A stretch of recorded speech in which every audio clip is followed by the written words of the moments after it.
कई बांग्लादेशी, तो ऐसे कई अवैध प्रकार से लोग यहाँ आकर बस रहे हैं। तो आप लैंड जिहाद कहिए, तो हर प्रकार से पहाड़ों को जो घेरने की साजिश है वो निरंतर चल रही है। लेकिन अब रामपुर, मुरादाबाद, दड़ियाल और ना जाने कहां से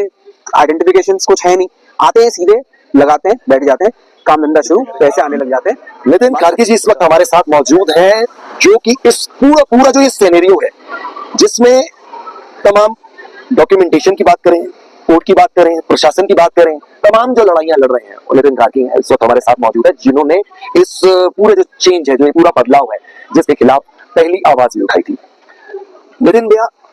जो चेंज है यहाँ का नैनीताल की अगर हम बात करें, जनसंख्या जो बदलाव एकदम हम देख रहे हैं, तमाम मीडिया रिपोर्ट्स में हमने देखे, आपके भी पीछे कोशिशें देखी, ऐसा क्या इतना कुछ हो गया जो इतने प्रयासों में आपने एकदम लग गए? देखिए, सबसे पहले क्या है, हम लोग बचपन से यहाँ रहते हैं, तो जिस प्रकार से एक बहुत बड़ा, मुझे ऐसा लगता है, मैं तो साजिश ही कहूंगा, उसके तहत प्लान करके बिल्कुल पहाड़ों को एक तरीके से कब्जाने की जो साजिश चल रही है, उसके तहत मुझे ऐसा लगता है, चाहे वो टूरिज्म की पर्पज से, चाहे वो रोजगार की पर्पज से हो, चाहे वो आप लैंड जिहाद कहिए, तो हर प्रकार से पहाड़ों को जो घेरने की साजिश है वो निरंतर चल रही है। अब आप देखिए, उत्तराखंड जो है, उत्तराखंड की जो सीमाएं हैं नेपाल से लगी हुई हैं, इधर उत्तर प्रदेश से भी लगी हुई है, तो खुली सीमाएं हैं हमारी, खटीमा, और उसके आगे अगर आप देंगे नेपाल से तो चाइना से,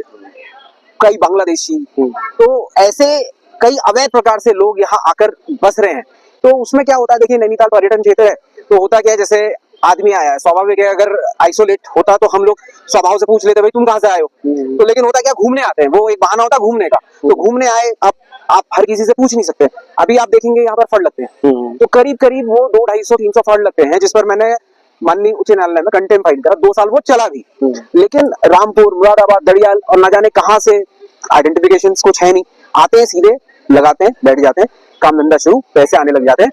बात खत्म। प्रशासन को भी जाता है कुछ? प्रशासन जाता है नहीं जाता है, इसका तो मैं कुछ नहीं कह सकता। सपोर्ट के आपको लगता है कि ये सब चीजें नहीं, कुछ संभव है? कुछ थोड़ा तो मुझे लगता है कि कुछ ना कुछ चैनल तो कुछ होगा, लेकिन हाँ, कंटेम्प्ट 2 साल चलने के बावजूद जब कंटेम्प्ट कोर्ट में चला, माननीय उच्च न्यायालय के हमारे न्यायाधीश ने कहा कि भाई हम मौके पे आएंगे, तो उसके बाद सारी चीजें सामान्य हुई, लेकिन उसके बाद तुरंत फिर सारी चीजें बदल जाती है।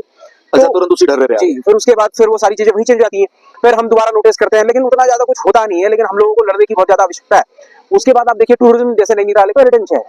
अब हम पर्यटन कई प्रकार के होते हैं, आप लगा लीजिए पिलग्रिम टूरिज्म होता है, एडवेंचर टूरिज्म होता है, हर प्रकार के टूरिज्म होता है। तो धीरे धीरे नैनीताल को अभी आप सोशल मीडिया में और इस तरीके से देखेंगे, तो एक प्रकार से ऐसा दिखाने की कोशिश करी जा रही है कि नैनीताल में जो